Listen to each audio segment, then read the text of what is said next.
자, 이제 본격적으로 이제 직업 심리학을 시작하는데요. 지난 그 5주 동안에 직업 상담학을 일단 중요한 것을 했습니다. 직업 상담학이 가장 분량이 많았고, 거기에 비해서 이제 직업 심리학은 분량이 직업 상담학보다는 작습니다. 왜 그러냐면은 직업 심리학에 있는 이론가들을 전부 한꺼번에 상담학으로 이렇게 모았기 때문에, 보냈기 때문에 그렇습니다. 그럼 직업 심리학에 그러면 이론을 빼고 나면은 크게 우리가 한번 전체 개요를 한번 보면은 스트레스 이론입니다. 이게 76회에 출제됐거든요. 어떤 경우에는 스트레스 관련 문제가 2문제, 3문제까지도 이렇게 출제되는 적이 있습니다. 그 다음에 이제 해야 될 게 이제 심리 검사입니다. 요거는 조금 난이도가 있습니다. 특히 이 관계 안 하신 분들은 용어 자체가 생소한 부분이, 가장 생소한 부분이 이 부분이라고 할 수 있겠습니다. 심리검사. 그러나 심리검사에 관한 것도 상당히 많은 것을 하는 것이 아니고 꼭 어떤 핵심적 내용만 출제되기 때문에 제가 최대한 간단 명료하게 다 이해될 수 있도록 제가 그렇게 한번 전개를 해 보겠습니다. 그리고 이제 심리검사의 종류입니다. 종류가 나오고 이제 직무 분석에 관한 문제가 나오는데 이런 거와 그 다음에 어떤 항목에 분류되지 않는 이런 직업 상담에 관한 것들이 이렇게 있습니다. 그래서 가장 직업 심리학에서 가장 비중을 줘야 될 것은 심리검사 위에 심리검사 종류하고 심리검사와 심리검사 종류라고 할 수 있습니다. 이것은 심리검사와 심리검사 종류 이 부분은 실기에 2문제 내지 3문제 반드시 나오는 분야이거든요. 그래서 필기 과정에도 중요하지만은 실기에도 이걸 미리 어느 정도 익혀놔야 실기도 이렇게 우리가 소화를 할 수 있다. 이제 그렇게 생각이 됩니다. 자, 스트레스 이론인데요. 스트레스 이론이 우리가 스트레스는 많이 우리하고 가까이 접해 있는 그런 내용이지 않습니까? 그런데도 불구하고 76회 출제니까 이 비중이 많다고 볼 수 있는데요. 그러면은 이 스트레스 이론을 하나의 이미지로 제가 하나 정리를 해 드릴게요. 이거를 하나의 이미지로서. 그래서 이미지 스토리가 여기에 있습니다. 한번 볼까요? 여하튼 셀리라고 하는 어떤 직원이 있습니다. 셀리라고 하는 셀리가 아니고 딴 사람 편한 이름이라도 괜찮습니다. 이 사람이 어떻게 됐냐면은 처음에는 이 경계 근무 앞에 회사 가면은 이렇게 출입구에 안내하거나 이런 경비 업무를 했어요. 이제 이미지를 한번 기억을 해 주시면서 이 모든 스트레스에 관한 이론을 체계화시키는 이제 지금 과정입니다. 경비를 하다 보면 어때요? 가끔 이 술 취한 사람들도 이렇게 막 들어와서 이렇게 막 방해를 하는 경우도 있다. 그래서 그러면 어떻게 됩니까? 이 경계 근무한 사람은 저항을 막 하죠. 들어오지 못하게끔. 그러다 나중에 어떻게 됩니까? 빚도 그러면 탈진하게 됩니다. 그래서 여기에서 우리가 경계 단계가 있고 저항 단계가 있고 탈진 단계가 있다라고 하는 그 스트레스의 진행 단계가 여기에서 우리가 마무리를 지을 수 있습니다. 그래서 이걸 키워드로 말하면 경저탈입니다. 경저탈. 경계 단계, 저항 단계, 탈진 단계. 우리가 스트레스는 처음에는 경계하다가 나중에 저항을 하다가 그래도 스트레스가 또 밀려오면 나중에 탈진이 된다라고 하는 이 셀리의 그 이론입니다. 스트레스 진행 단계. 그래서 경제탈을 꼭 기억해 주시고, 그 다음에 경제탈진 대신에 소진이라고 하는 말도 됩니다. 그러나 이 경제탈 키워드만 기억을 하더라도 이 진행 단계에 대한 것은 다 해소가 될 수 있으니까 이미지로 그렇게 생각하시고, 그 다음에 이 이미지 하나로 끝나는 게 아니고 이미지가 연속된 것으로서 스트레스의 핵심을 정리를 한다는 것입니다. 자, 어쨌든 경비 업무를 하다가 이 사람이 이제 뭐냐면 격리적으로 자리를 옮기게 됐어요. 어째 보면 영전인지 그건 모르겠습니다만은 경비직을 하다가 격리직으로 왔어요. 그러면 여기에서 우리가 생각할 수 있는 게 5가지가 나옵니다.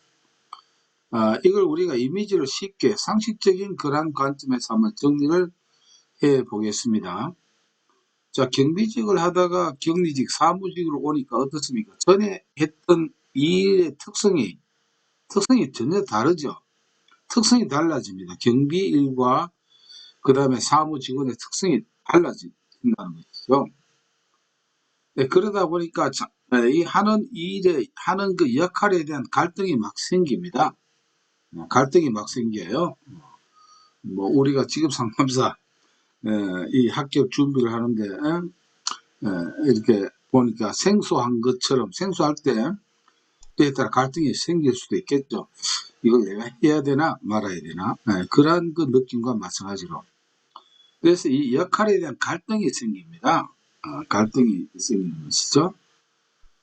갈등이 막 생기면은 욕이 막 나옵니다. 뭐 말로 표현할 수도 있고 안 할 수도 있고 그 욕이 개간내 손간내입니다. 개간내 손간내.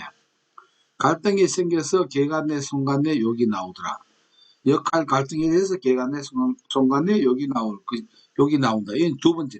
처음에는 업무가 경비에서 사무직 격리직으로 오니까 특성이 다르고 그 다음에 그 일을 하다 보니까 역할에 대한 갈등이 생기니까 개간내 손간내 욕이 나오더라.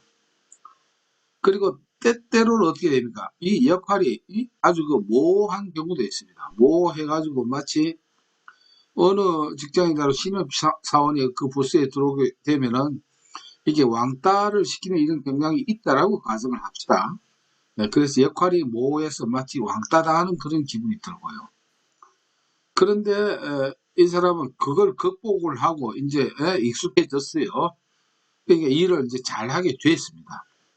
잘하게 되니까 이제 일거리를 또 너무 많이 주는 너 잘한다라고 하면은 조금 한다 싶으면 그냥 특히 신입사원에게 일을 그냥 왕창 그냥 몰아주는 경우도 있거든요. 좀 익숙해지니까 일거리를 너무 많이 준 거예요. 이게 이제 뭐냐면 일거리 많이 준다 하는 게 업무 과다입니다. 조금 키워야 되겠네요. 일기를 많이 주니까 업무가 이제 과다가 있고 그러다 보니까 결국 이 셀리라고 하는 이 사람에게는 어떤 이 경비를 할 때하고는 이 안에 이렇게 사무직의 이 어떤 그 조직 문화가 싫더라는 거예요. 이런 조직 문화가. 요게 이제 5가지를 우리가 요 하나의 경비직에서 사무직으로 와서 근무하는 그 과정 이미지를 생각을 하고 요 5가지를 한번 정리를 할 필요가 있다는 것입니다. 첫째 어떻습니까? 일의 특성이 다르고 하다 보니까 역할에 대한 갈등이 생겨서 개간내 순간내 욕이 나오고 때로는 역할이 모호해가지고 왕따당하는 기분이 들고 잘하니까 그 다음에 일거리를 너무 많이 줘가지고 이게 이제 업무 과다고 또 그러다 보니까 결국 어떻습니까? 이 격리부스에 조직 문화가 싫어졌다. 요 5가지가 요게 이제 우리가 말하자면 이게 뭐냐면은 직무 스트레스 직무 스트레스 이게 원인입니다. 원인 아시겠죠? 원인 직무 스트레스 원인 5가지가 이러한 그 내용이 된다는 것입니다. 자, 이러한 과정에서 이제 마무리가 있어요. 이렇게 3단계를 우리가 이미지 스토리를 통해서 정리를 해 놓으면 됩니다. 그러한 과정에서 맨날 H 하는 버릇이 생기고 또 내 탓으로 여기고 남 탓을 어? 하는 걸 또 반성도 하고 이런 거예요. 지금 여기 보면 교재하고 조금 이제 조금씩 다른 부분이 나타날 수가 있습니다. 저도 강의를 제가 만든 교재지만은 또 하다가 어떻게 하면 그 할까 해서 조금씩 업그레이드를 시키거든요. 뭐 원래 내용과 하고 크게 달라진 건 없지만은 그런 점을 참고를 해 주시기 바랍니다. 이렇게 이제 A씨하는 버릇도 생기고 이럴 때마다 퇴근하면은 어떻게 됩니까? 가족들이나 친구들하고 술 한잔을 하면서 위로를 막 이렇게 받기 때문에 이러한 그 회사의 일을 견뎌내고 있더라라고 하는 이런 것입니다. 이게 바로 뭐냐면은 여기 이제 뒤에 설명을 드립니다만 이게 통제 소재라고 하는 것입니다. 통제. 스트레스를 어떻게 처리하는 그 소재가 어디에 있느냐 하는 그것입니다. A씨 하는 버릇이 생기고 내 탓, 남 탓이라고 하는 것은 A씨 하는 거는 통제 소재에서 두 가지 성격 유형이 있습니다. 내적 통제에서 즉 A형 성격 유형이 있고 그 다음에 B형 성격 유형이 있습니다. 이 혈액형을 말하는 것은 아닙니다. 혈액형 내가 왜냐하면 A형은 AC 한다고 해서 스트레스에 아주 취약합니다. 그 스트레스를 잘 받는 그런 유형이고 그 다음 B형은 덜 받는 유형입니다. 그리고 밖에 퇴근하고 나면 가족과 친구들이 이제 한 잔씩 먹고 이렇게 스트레스를 풀죠. 이것을 우리가 사회적 지원이라고 합니다. 그래서 이거는 A씨하거나 내 탓, 남 탓으로 여기는 것은 내적인 그 통제 소재라고 하고 그 다음에 퇴근해서 가족이나 친구들이 이렇게 위로해주고 한잔하는 그래서 스트레스를 푸는 것을 이걸 외적 그 소재라고 이렇게 표현을 하는 것입니다.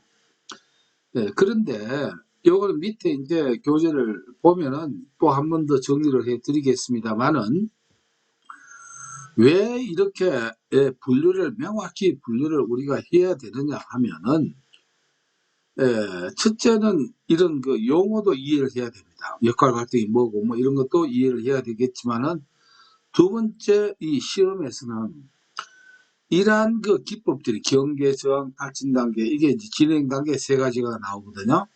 그 다음에 이 직무 스트레스 원인 이 5가지가 나오고 통제 소재에서 크게는 2가지, 전체적으로 3가지가 나오는데 이것이 어디에 속하는가 이 구분을 해야 돼요. 그 카테고리가 중요합니다.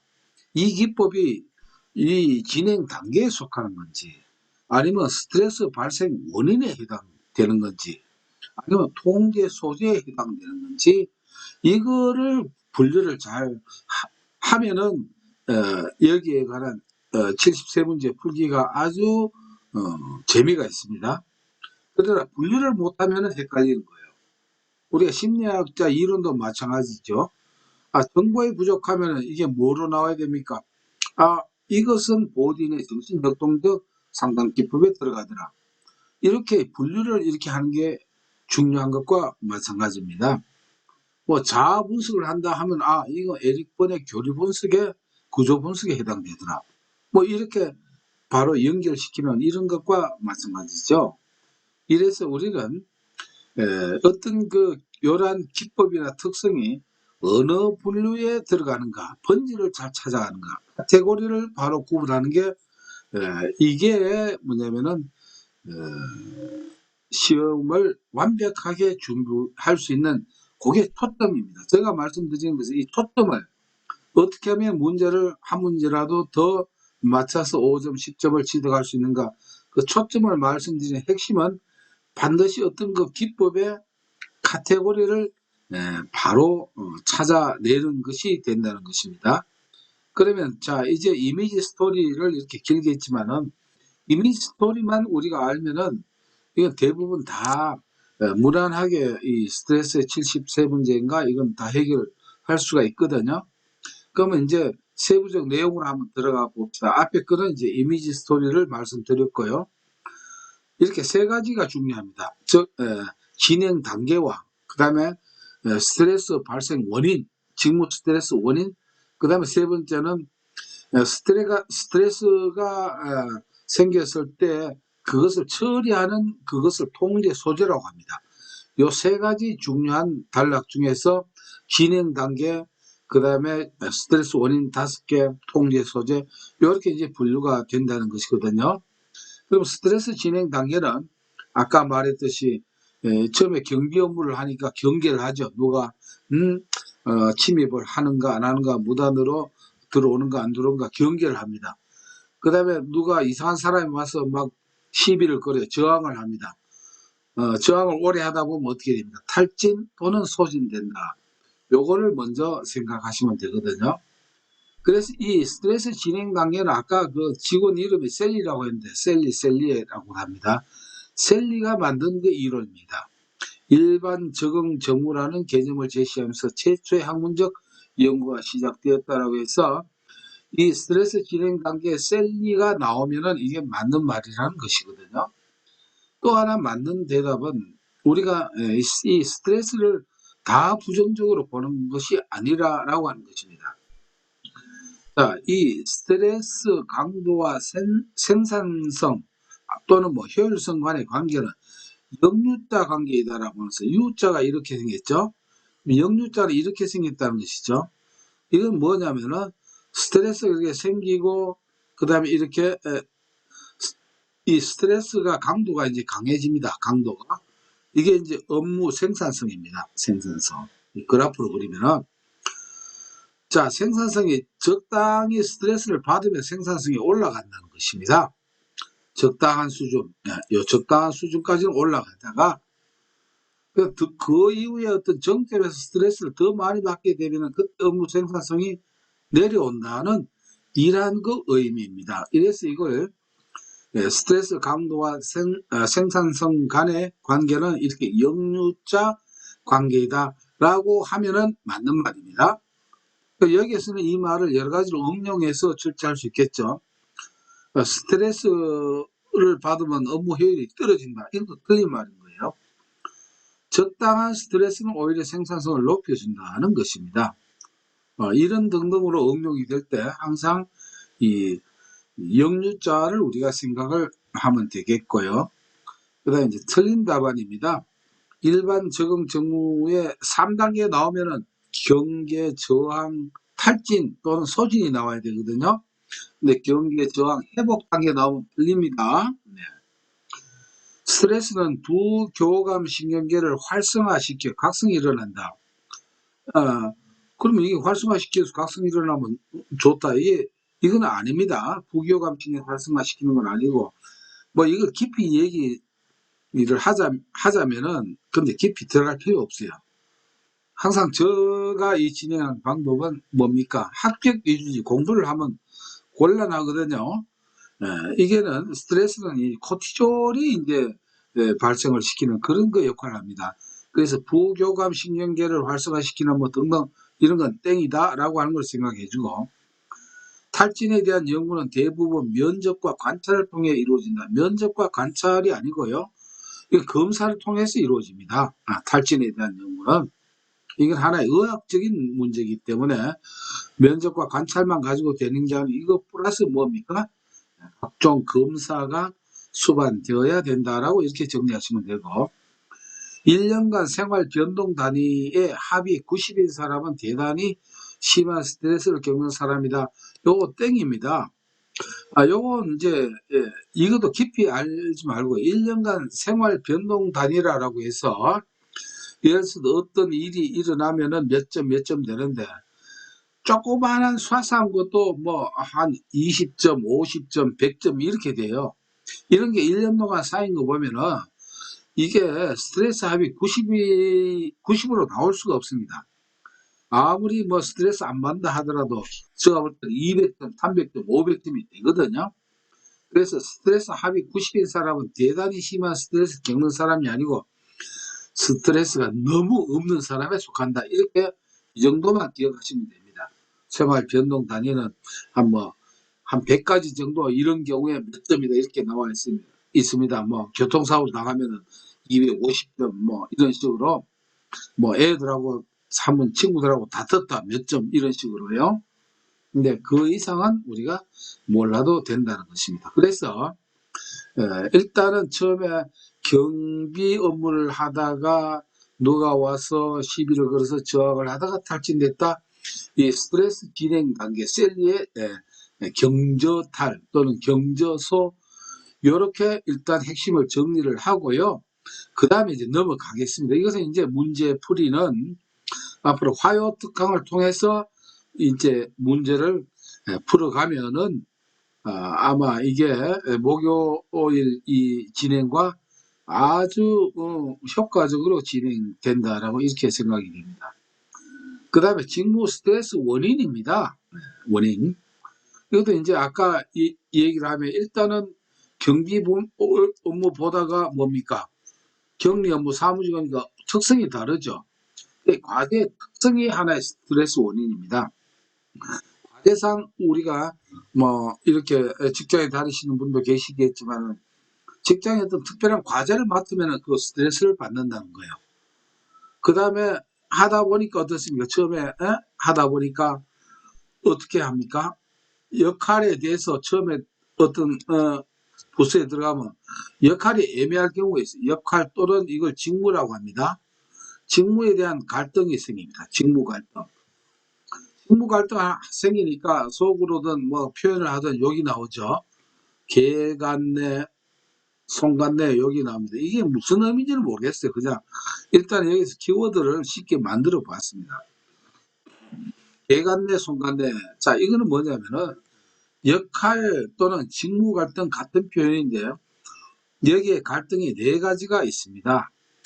개인 내 갈등이 있고, 개인 내 갈등, 개인 간 갈등이 있고, 송신자 내 갈등이 있고, 송신자 간 갈등이 있습니다. 이렇게 네 가지.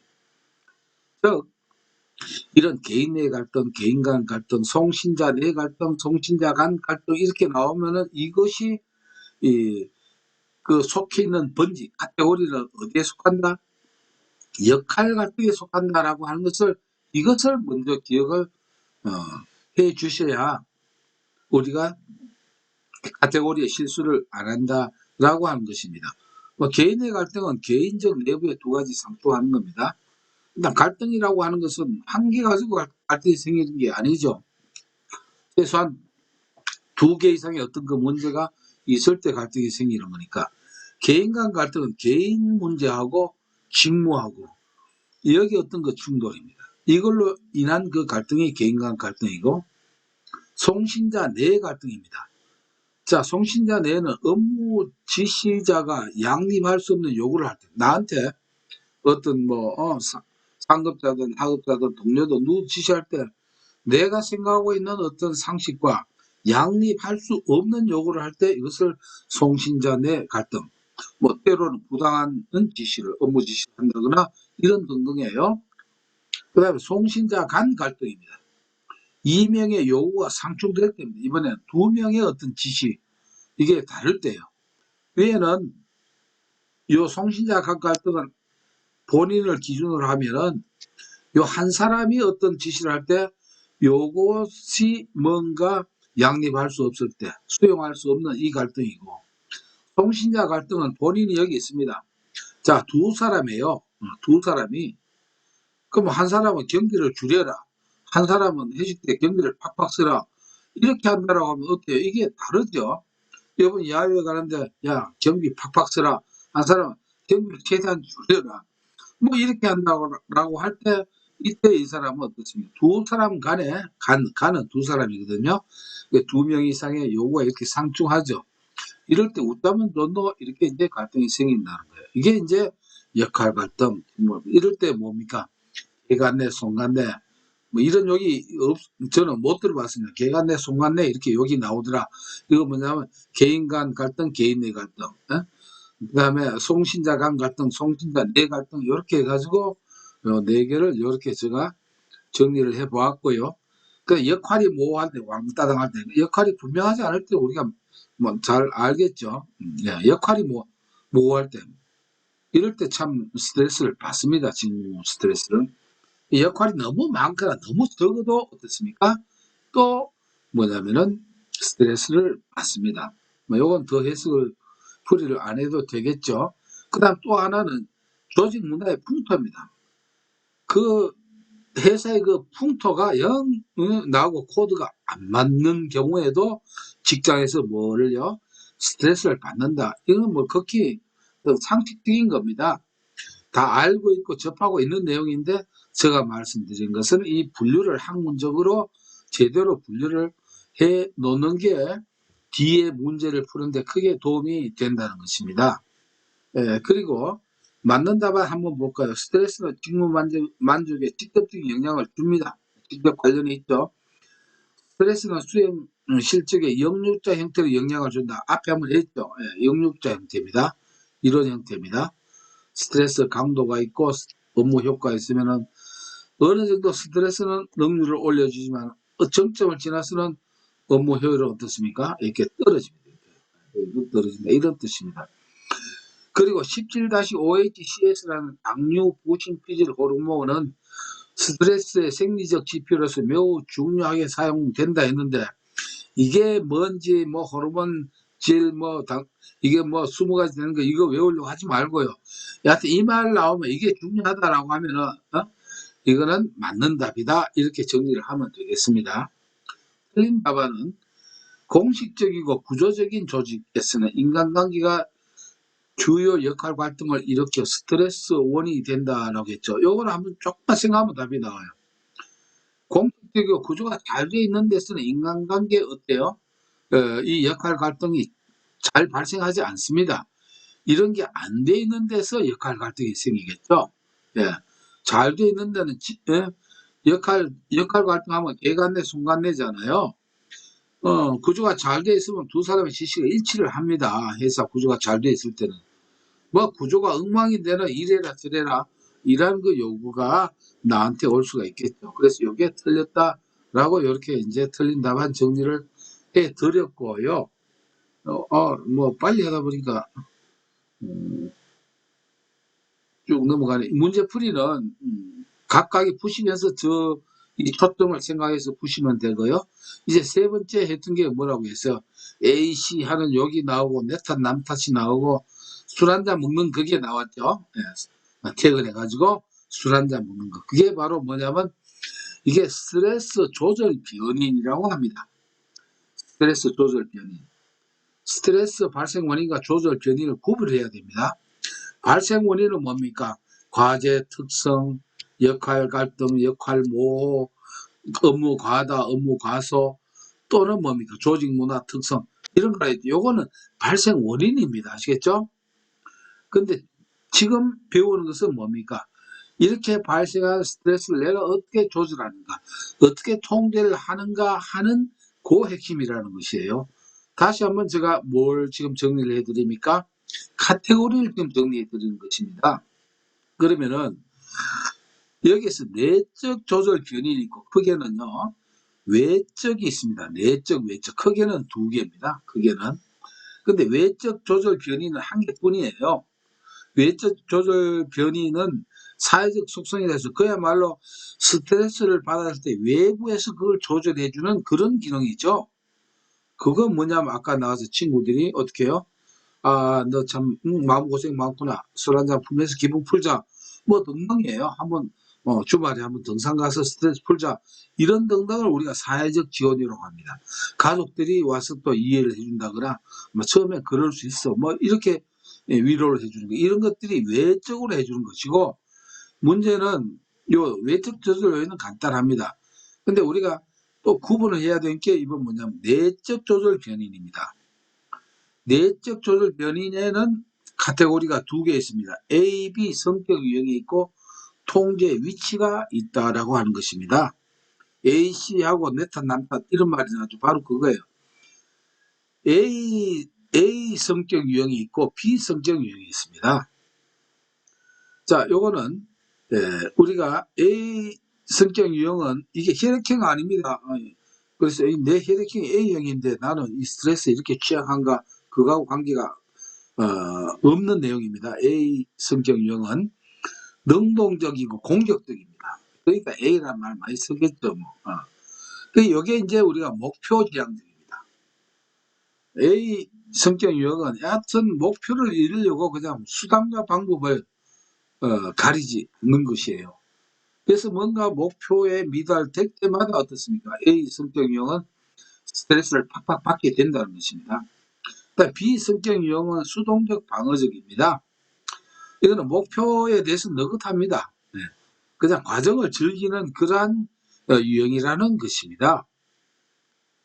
먼저 말씀드릴 것은 A 성격 유형이 좋다, B 성격 유형이 좋다, 좋고 나쁜 것을 얘기하는 게 아닙니다. 다 장단점이 있기 때문에, 그래서 이게 좋다, 이게 나쁘다 이런 것이 나오면 이건 좋지가 않습니다. 그런 문제가 나오면 그 틀린 내용이거든요. 그걸 말하는 게 아니고 성격 유형에 따른 그 스트레스의 관계를 좀 말해주고 있는 것이거든요. 직장에 사원들이 있는데 전부 다 비성격 유형이면 그 회사 어떻게 되겠습니까? 반대로 전부 다 A 성격 유형이면 또 그 회사는 어떻게 되겠습니까? 분위기 살벌해지겠죠. B 성격 유형만 있으면 뭐 회사가 뭐 어떻게 돌아가는지 모를 겁니다. 이러니까 이게 다 조화가 돼야 된다는 것이니까 선악으로 생각하지 마시고 우리는 이러한 것을 이해를 하면 된다는 것입니다. 예. 그래서 목표 지향적이고 그다음 수동적 방어적은 비성격 유형은 과정을 이렇게 물론 목표도 생각하면서 하겠지만 좀 느긋하겠죠. 그러니까 여기서 결론을 말하면은 스트레스에 누가 취약합니까? A가 B보다는 상대적으로 취약하다. 그 말은 스트레스를 더 받는다는 것입니다. 더 받기 때문에 뒤에 문제풀이를 보다 보면 혈압이라든가 이런 질병에 취약하다 이렇게 나오는 것입니다. 혈압이라든가 심장병 관계에 취약합니다. 이렇게. 그 다음에 이제 B형은 과정을 즐기는 그런 형태죠.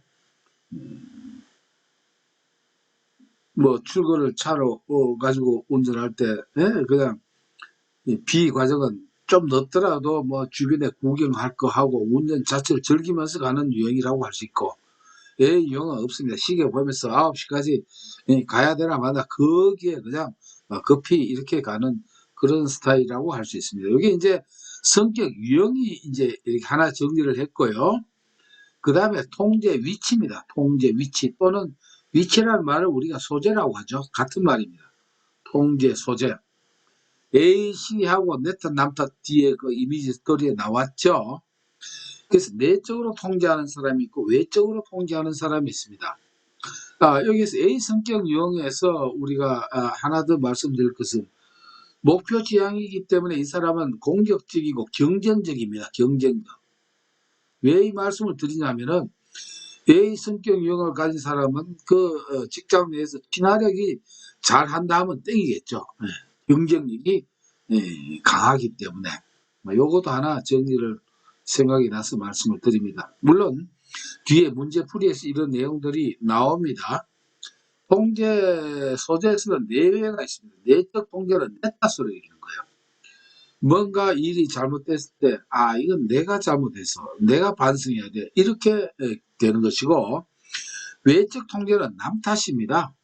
니 때문에 뭐 이런 식이에요. 남 문제로 여기는 것입니다. 그러면은 이거를 위에 있는 성격 유형하고 비교하면 내적 통제, 내 문제라고 여기는 건 성격 유형은 B형하고 비슷한 그런 스타일입니다. 남 탓으로 돌리는 누굽니까? 위에 말한 A 성격 유형과 비슷하다. 이렇게 정리를 할 수 있다는 것입니다. 그래서 이러한 것으로서 원래 이 스트레스가 일반 보면 상당히 많아요. 이 분량이. 근데 저는 이걸 압축을 해가지고 어때요? 보니까 뭐 한 30분 조금 넘어서 저는 한 50분 설명해야 될 거다 생각했는데 한 30분여 만에 이렇게 정리를 지금 했거든요.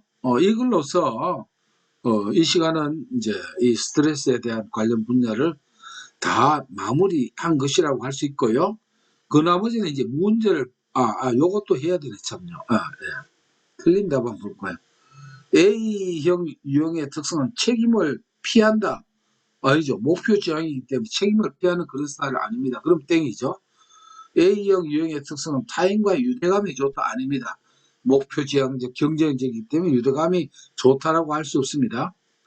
A형 유형의 특성은 시간에 대한 걱정이 덜하고 여유를 가진다. 아니죠. 이건 B형이죠. 땡입니다. A형 유형의 특성은 비경쟁적 상황에서는 타인과의 경쟁심이나 적대감이 의외로 없다 했는데 A형 유형은 어때? 비경쟁적인 상황에서도 경쟁심이 타고 넘친다. 그래서 적대감도 팔팔 살아있다. 이렇게 생각을 하시면 됩니다. 탈진 단계에서 심장병을 잘 유발하는 성격의 B유형은 흥분을 가라앉히지 않는다. 아니죠. B형은 어때요? 잘 가라앉힙니다. 그래서 이런 표현이 땡이라는 것이죠. 그 다음에 A 유형에 비해 B 유형의 사람들이 스트레스를 덜 받는 경향이 있다. A 유형에 비해 B 유형의 사람들이 스트레스를 덜 받는 경향이 있다. 이거 맞는데, 이거. 이게 제가, 이거 맞는 답안입니다. 이게 틀린 답안에 들어간 게 아니네요. 이거 저도 정정하겠습니다. B형의 사람들이 스트레스를 더 받는 경향이 있죠. 요거는 맞는 표현입니다. 저도 요거 정정을 하겠습니다. 과정 중심적 사고방식에 과정 중심화는 B형이겠죠. 목표 지향적 초고속 사고로 전환해야 한다. 이러면 스트레스 더 받죠. 과정 중심 스트레스를 덜 받으려면 목표 지향적 초고속 사고에서 과정 중심적 사고로 바꿔야 되겠습니다. 그래서 요거는 이런 표현은 틀렸습니다. 사회적 지지가 이제 밖에는 사회적 지지하면은 퇴근해가지고 한 잔 이렇게 생각하는 게 좋을 거예요. 그렇다고 해서 한 잔 가지고 하는 그건 아닙니다. 사회적 지지가 스트레스의 대처와 극복에 미치는 영향이 거의 없다. 있죠. 사회적 지지도 어때요? 스트레스를 조절해주는 아주 중요한 역할을 하죠. 그 다음에 내적 통제자에 비해 내적은 내 탓이죠. 외적 통제자 남 탓. 외적 통제자가 스트레스 상황에 대한 대처 능력이 뛰어나다. 이거 땡이죠. 왜? 내적 통제자가 스트레스를 잘 내 탓으로 여기서 하는데 외적 통제자는 맨날 남 탓으로 여기기 때문에 스트레스를 더 받습니다. 그래서 요것도 반대로 이렇게 설명하고 있다. 이렇게 정리를 하면 되겠습니다. 이러한 내용들이 이제 지금까지 과정에서 일단 쉽게 이해가 되시리라고 보거든요. 그래서 이제 문제는 풀면은 그렇게 부담 없이 스트레스 부분은 풀리고요. 또 이게 다른 그 뒤에 나오는 심리 검사와 비교하면 상대적으로 난이도가 약하고 또 이런 내용들이 우리가 주변에서 많이 접하고 있는 실생활의 그런 그 내용들이거든요. 그렇기 때문에 크게 생소하지가 않습니다. 그렇지만은 우리가 뭘 제가 말씀드리냐면은 어때요? 출제 횟수를 보십시오. 이 스트레스 이론이 76회라고 하는 것입니다. 우리가 심리검사 여기 내용을 빠뜨버렸네. 심리검사와 거의 비슷한 그런 그 내용이라는 것이죠. 그래서 요거 다 못하면 60, 심리검사는 많네요. 이것만 하더라도 60, 70, 80, 90 몇 개 됩니다. 뒤에 나오겠지만. 그러나 이 스트레스 문제가 두세 문제 이렇게 나오니까 여기서 우리가 10점, 15점 이렇게 확실하게 여기에서는 우리가 취득해야 되지 않겠나? 그렇게 생각을 하면서 이 시간은 일단 마치고요. 10분 쉬었다가 7시 11분이네요.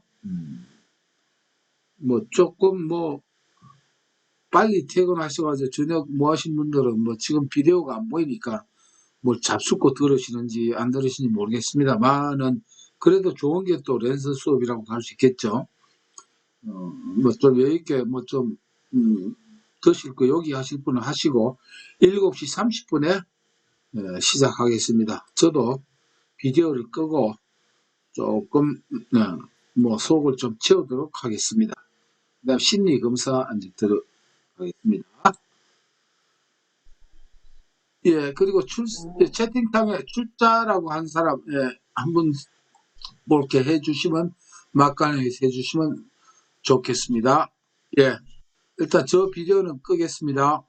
채팅창에 뭐 궁금한 거 있으면 올려놓고 아니면 재밌는 얘기라도 좀 올려주시면 좋겠습니다. 음도 소거하고요.